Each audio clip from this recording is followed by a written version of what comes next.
মনে হয় আমি পারবো? থামুন আপনি। বাচ্চার অবস্থা কি মনে করেন আপনি? কি মনে করেন বাচ্চাটার অবস্থা কি? বাচ্চাটা জীবন নিয়ে লড়ছে, ডাক্তাররা জানে না তাকে বাঁচাতে পারবে কি পারবে না। যেই মেয়েটি মেয়ে হয়ে ওঠেনি, যেই মেয়েটি নারী হয়ে ওঠেনি, তার গায়ে হাত দেয় কি করে? এই দেশ কি কাপুরুষের দেশ হয়ে গেল যে একটি 8 বছরের মেয়েকে গায়ে হাত দিতে হয়? এই কাপুরুষের হায়নাগুলো পুরুষ বেশে চারিদিকে ঘুরে বেড়াচ্ছে। এদেরকে দমন করার দায়িত্ব আপনাদেরও। আপনাদেরও। আমাদের ব্যবস্থাটা এমন ভেঙে গেছে। সমাজ কি সুস্থ আছে বলে আপনার মনে হয়? আর আপনার কি মনে হয় যে আমি 6 মাস এসেছি দায়িত্ব নিয়ে আমি এই পচে যাওয়া সমাজকে 5 মাসে পাল্টে দেব? মনে হয় আপনাদের? মনে হয় আমি পারবো? থামুন আপনি। বাচ্চার অবস্থা কি মনে করেন আপনি? কি মনে করেন বাচ্চাটার অবস্থা কি? বাচ্চাটা জীবন নিয়ে লড়ছে, ডাক্তাররা জানে না তাকে বাঁচাতে পারবে কি পারবে না। কি বলে, ডাক্তার তার কাজ করছে, এই যে তরুণ ছেলেমেয়েরা তাদের প্রতিবাদ করছে। আমি আমার জায়গা থেকে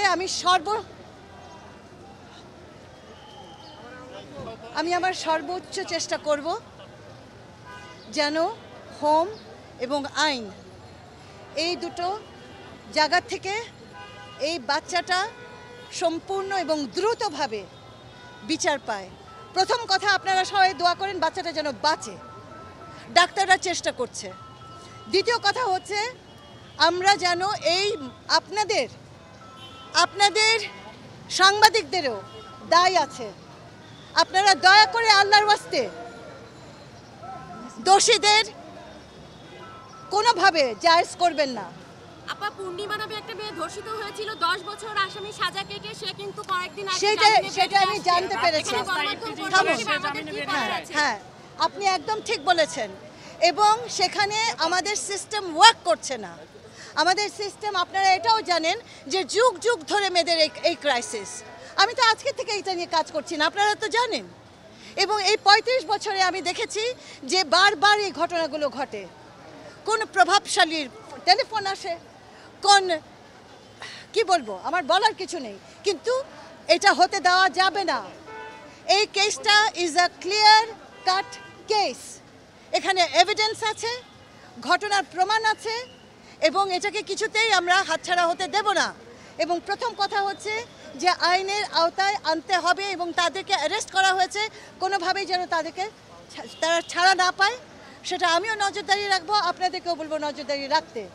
এবং দয়া করে আপনারা জার্নালিস্টরা প্লিজ, আপনারা অনেক কিছু করেন ভালো, আপনারা অনেক কিছু করেন যেটা দেশের মঙ্গল, কিন্তু আপনারা অনেক কিছু করেন যেটা ক্ষতিও হয়। এবং সেই জায়গাটা থেকে আমি আপনাদেরকে অনুরোধ করব, যার বিরুদ্ধে অ্যালিগেশন এসছে, প্রমাণ নেই, অ্যালিগেশন এসছে, তাকে নিয়েও বাড়াবাড়ি জার্নালিজম করবেন না। কারণ আমাদের দেশে একটা অ্যালিগেশনকে প্রমাণিত হতে সময় লাগে। কেন সময় লাগে সেই জটিলতা আমার ব্যাখ্যা করার দরকার নেই আপনাদেরকে। কিন্তু অনেক সময় আপনাদের জার্নালিজমের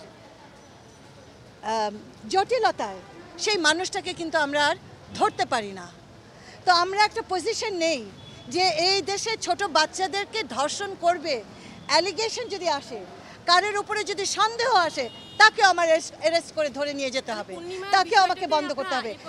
আমি এটা আজকেই জানতে পেরেছি কিছুক্ষণ আগে, এবং আমি অবশ্যই এটা নিয়ে প্রশ্ন করব। এবং আমি ধর্ষিত মেয়ে আত্মহত্যা করছে, বিচার পায় নাই, বড় মিয়া টাঙ্গাইলের ইস্যুটা এরকম ইস্যু তো হয়ে যাচ্ছে, একের পর এক হয়ে যাচ্ছে, বিচার না হওয়ার সংস্কৃতি থেকে এই ঘটনা ঘটছে। এবং হ্যাঁ হ্যাঁ হ্যাঁ হ্যাঁ না, আমি একেবারে একমত তোমাদের সাথে তো আমার দ্বিমত হওয়ার কোনো সুযোগ নেই। পূর্ণিমার কেসটা কেন এরকম হলো আমি এখনো জানি না কেনটা। আমি নিশ্চয়ই প্রশ্নটা করব আমার কি বলে স্বরাষ্ট্র মন্ত্রণালয় এবং আমার আইন মন্ত্রণালয়ের কাছে, এবং তারা নিশ্চয়ই দেখবে এটা কোন ফাঁক করে, এই যে ফাঁক ফোক্কর বলে একটা জিনিস আছে, এই ফাঁক ফোক্করটাকে আমাদের বন্ধ করতে হবে।